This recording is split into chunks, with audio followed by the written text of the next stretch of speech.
This is Hannibal and Piper here from the HannibalTV.com with a daily wrestling news update for you. Dynamite did a zero point 0.3 rating from Long Island, New York last night.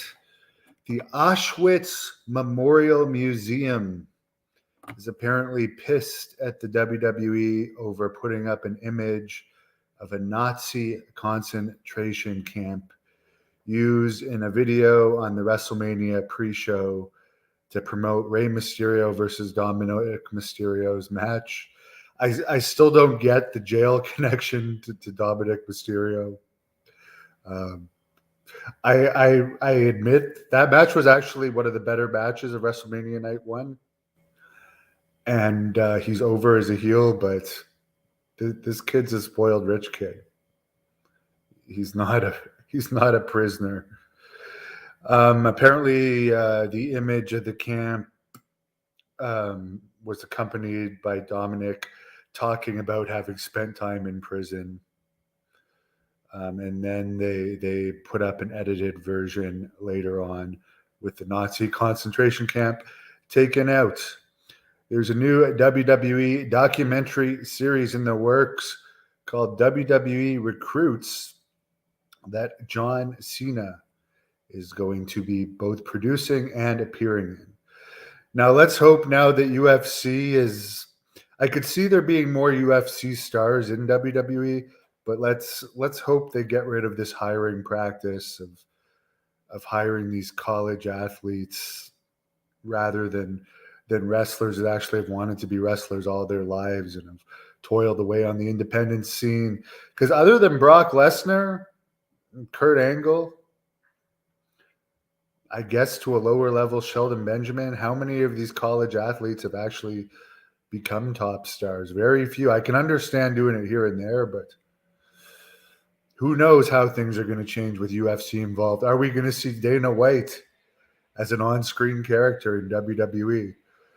Are we going to see Vince McMahon appearing on UFC shows? It's all going to be under the same company.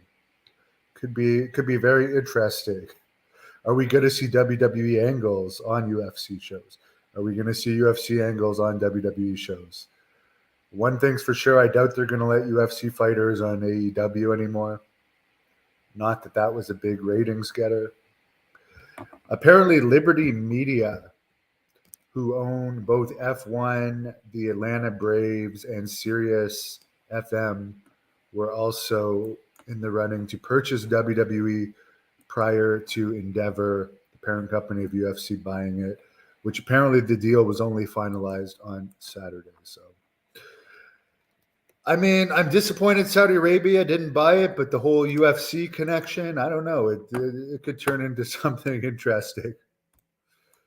And we know that McMahon is back running things, and it's going to be interesting to see how long it takes before he appears on screen again. I'm sure it's only a matter of time. And hey,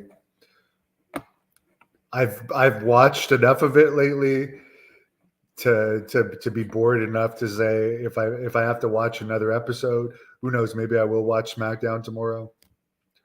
I'd rather see Vince McMahon on there than some of the boring crap I've seen and lifeless personalities I've seen recently. Someone says don't spend 72 hours in the country he's institutionalized. I don't know what you mean. Hey, the snowstorm finally ended here today. Thank God. That was brutal yesterday. Lovely weather here in Canada. Anyways, have a good night. I'm supposed to interview Brutus Beefcake at 6 p.m. So in 40 minutes, Brutus the Barber Beefcake, WWE Hall of Famer, will be strutting and cutting right here on the Hannibal TV. And then at 7 p.m. Eastern, Missy Hyatt will be joining Jack Kilby on the Great North Wrestling Podcast. I look like your chemistry teacher. That's funny. Very funny. Yeah, I don't think I would have been a very good teacher of anything other than stuff not to do as far as mistakes that I've learned from, luckily. See you guys at 7 with Beefcake. Thank you for watching the Hannibal TV. Please like this video if you enjoyed it, and